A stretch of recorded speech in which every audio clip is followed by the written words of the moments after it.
Please be seated. Thank you. It's not only a beautiful day, this is, in my view and the view of my team, a momentous day. It's a very, very good day. Today I'm proud to welcome and offer the strong support of the United States for the applications of two great democracies and two close, highly capable partners to join the strongest, most powerful defensive alliance in the history of the world. Two proud, independent countries exercising the sovereign rights all states possess to decide their own security. President Nisto, you are, and Prime Minister Anderson, it's a great honor to have both of you here at the White House as Finland and Sweden began the process of joining NATO. It was out of the wreckage of World War II that NATO was formed, and in 7 decades that followed, NATO has proved itself an indispensable alliance, committed to a Europe whole, free, and at peace. But in recent years, doubts began to arise. Was NATO still relevant? Was it still effective? Is it still needed in the 21st century world? Today, there is no question. NATO is relevant. It is effective, and it is more needed now than ever. The indispensable alliance of decades past is still the indispensable alliance for the world we face today, and I would argue tomorrow as well. And the decision of Sweden and Finland, the one they have made, is testament to that commitment. This is about the future. It's about a revived NATO that has the tools and resources, the clarity and conviction to defend our shared values and lead the world. Sweden and Finland are already among our closest partners on a range of issues, from strengthening peace and stability, to advancing human rights, to taking on the climate crisis and addressing food insecurity, from strengthening the global health to promoting development. Finnish and Swedish troops have already served shoulder to shoulder with U.S. and NATO forces in Kosovo, in Afghanistan, and in Iraq. And both Finland and Sweden are already working in coordination with the United States and our other allies and partners to support the brave people of Ukraine as they defend their freedom against Russia's invasion. Sweden and Finland have strong democratic institutions, strong militaries, and strong and transparent economies, and a strong moral sense of what is right. They meet every NATO requirement, and then some. And having 2 new NATO members in the High North will enhance the security of our alliance and deepen our security cooperation across the board. Today, the President, the Prime Minister, and I had a very good discussion about NATO accession, about the war in Ukraine, and strengthening transatlantic security. But our conversations began well before today.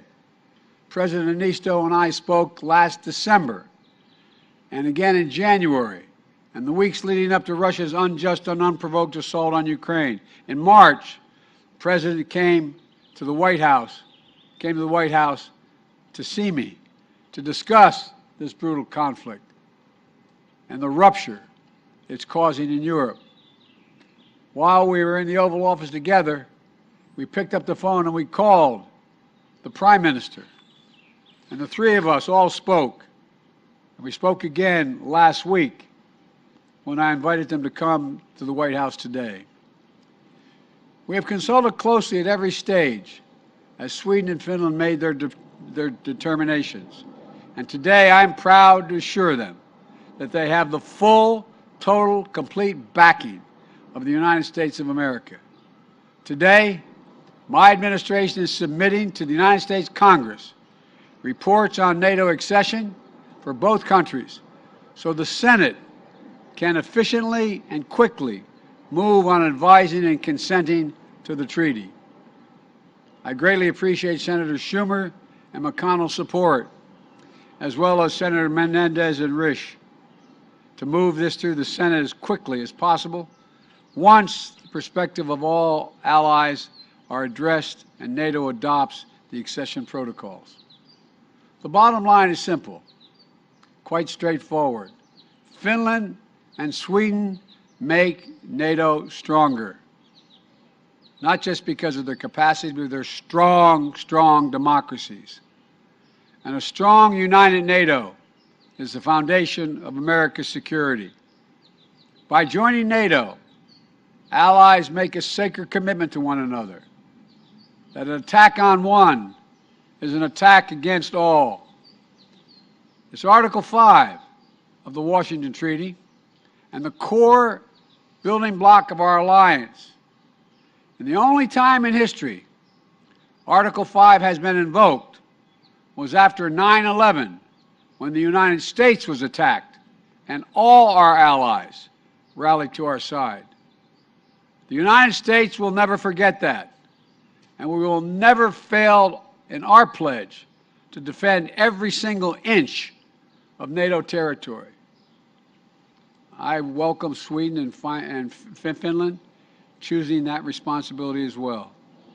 This is going to benefit all of our people.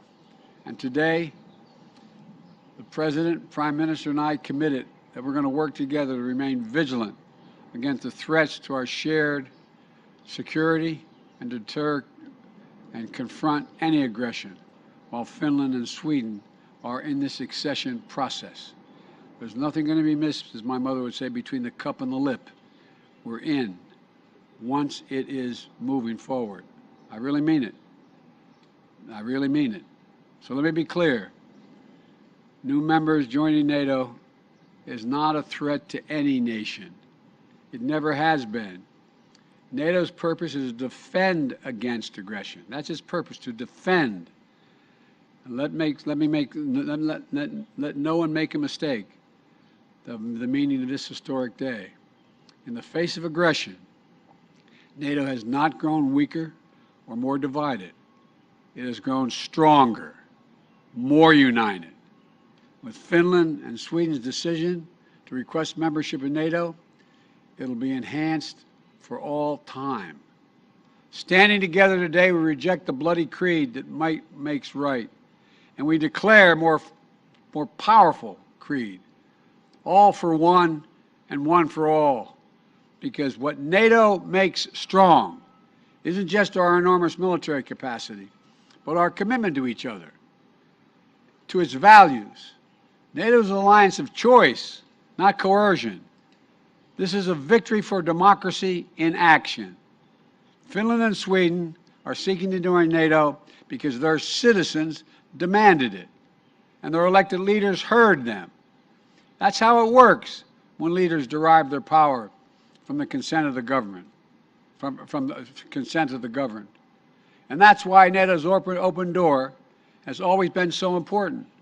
It allows nations to choose for themselves to ask to be part of a group of nations that value freedom, democracy, and human dignity above all else. Countries must demonstrate that they meet NATO's high standards for military interoperability, economic transparency, and democratic accountability. That's what Sweden and Finland have done. And so today, it's an affirmation of those countries in Europe that share our values, that we're willing and able to do what it takes to be part of the alliance. NATO's door remains open.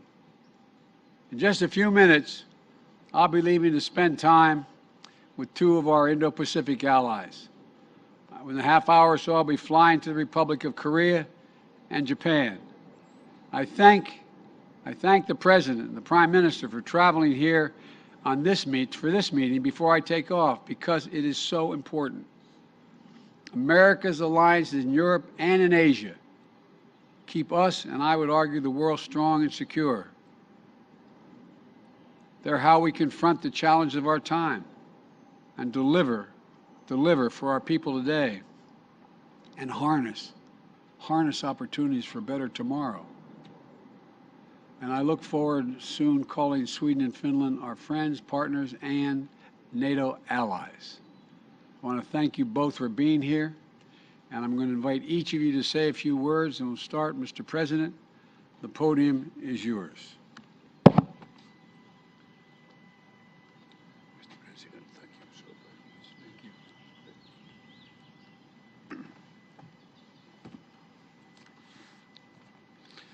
Mr. President, it is with great pleasure and honor to be standing here today with you, together with the Swedish Prime Minister Magdalena Andersson. We are here for a very good reason. Together we are taking a historic step by seeking to join the North Atlantic Treaty Organization. Finland has made its decision after a rapid but a very thorough process. The process has once again revealed the strength of Finnish democracy. Starting from the strong public support, the decision was made with an overwhelming parliamentary majority, and it also enjoys huge, strong popular support. I want to thank you, Mr. President, for your steadfast support throughout this process. In early March, I visited White House, and you encouraged us to go further. That was of vital importance to our process. Your statement yesterday and our trilateral meeting today are a testimony of enduring commitment the United States has made to European and transatlantic security. I want to assure that Finland will become a strong NATO ally. We take our security very seriously. The Finnish armed forces are one of the strongest in Europe. We have also consistently invested in developing our capabilities. The Finns' willingness to defend their country is one of the highest in the whole world. We are ready to contribute to the security of the whole alliance, making the commitment to mutual security guarantees that being a NATO ally entails. Now that we have taken this first decisive step, it is time for NATO allies to weigh in. We hope for strong support from all allies and for a swift ratification of our membership once it's agreed.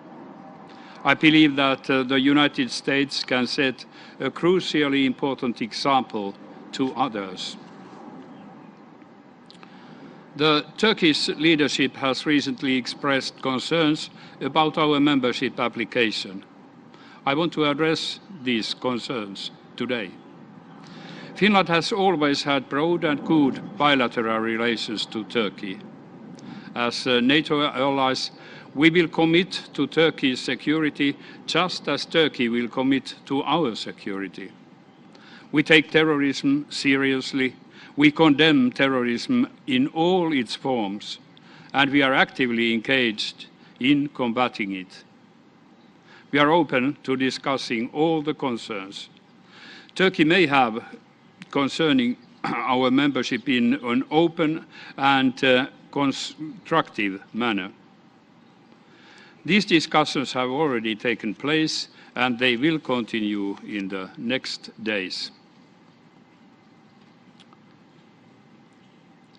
24th February, I said that the masks have fallen, and we see only the cold faces of war. Russia's war in Ukraine has changed Europe and our security environment.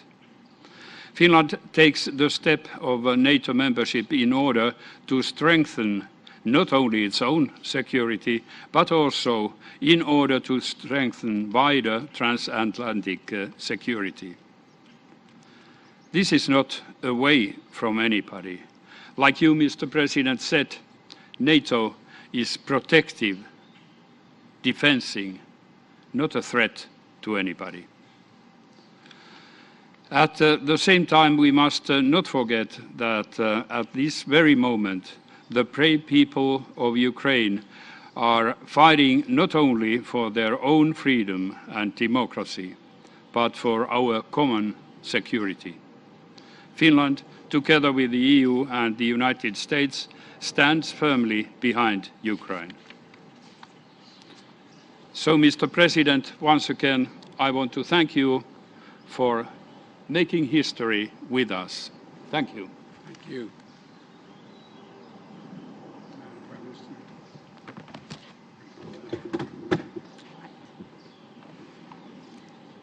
Mr. President, thank you for welcoming President Niinistö and me to the White House. The bonds between Sweden and the United States, they are strong and long-standing. And as you know, Swedes first set foot in your home state of Delaware in 1638. And we were one of the first countries to recognize the United States as an independent nation in 1783. And since then, our countries have developed a deep and long-standing friendship through family ties, trade, and mutual interests. And I personally is very much one part of this. But most of all, our shared values and beliefs in democracy and freedom. Values and beliefs that are now being put to the test. And today, the situation in Ukraine reminds us of the darkest days of European history. And I must say that during dark times, it is great to be among close friends. And over these past months, we have shown transatlantic unity and strength at its best. Together, we have responded forcefully to Russia's aggression and provided unprecedented support to Ukraine. We have not flinched. And Mr. President, I want to thank you for the massive US support to Ukraine and for your sustained engagement in European society. President Niinistö and I have come here at a historic moment for our countries. And for Sweden, after 200 years of military non-alignment, Sweden has chosen a new path. Yesterday, Sweden and Finland submitted our formal requests to join NATO. And Russia's full-scale aggression against a sovereign and democratic neighbor, that was a watershed moment for Sweden. And my government has come to the conclusion that the security of the Swedish people will be best protected within the NATO alliance. And this is backed by very broad support in the Swedish parliament. And with Sweden and Finland as members, NATO will also be stronger. We are security providers with sophisticated defense capabilities. And we are champions of freedom, democracy, and human rights.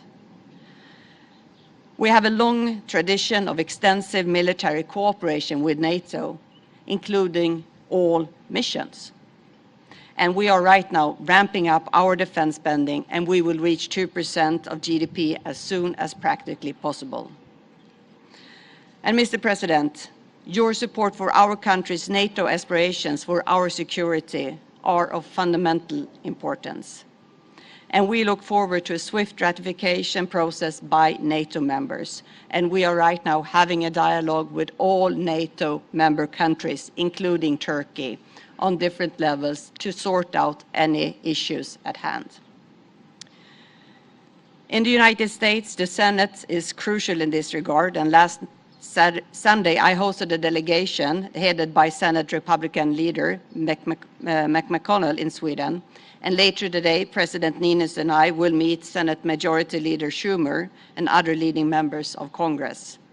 And we greatly appreciate the broad and strong support expressed by both parties in Congress. But, Mr. President, our countries also work closer together when tackling global challenges. And Sweden, like other Nordic countries, has shown that emissions reductions can go hand in hand with economic growth. And in Sweden right now, the green transition creates thousands of jobs through investments in battery factories, green mining, and fossil-free steel production. And I actually brought the President a unique example of this, a candle holder made of the world's first fossil-free steel.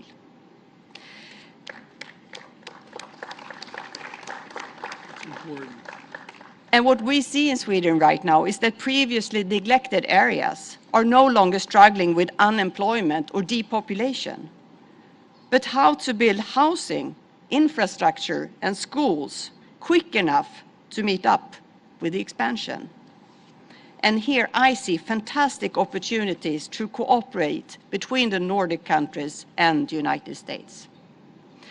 And I'm also proud that Sweden contributes to the US economy and the prosperity of the American people.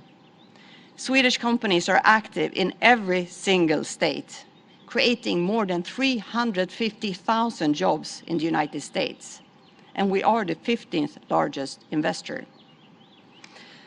Mr. President, I want to thank you for your leadership in our joint efforts to promote democracy throughout the world. Because democracy requires constant work and safeguarding. We have to win every new generation. And let me conclude where I started. Peace and stability in our part of the world is a common security interest for us, for you, and for the rest of Europe. And we stand here today more united than ever, and we are committed to strengthening our bonds even further. And Sweden is prepared to shoulder its responsibility as an ally in the North Atlantic Treaty Organization. Thank you. Thank you, thank you, thank you.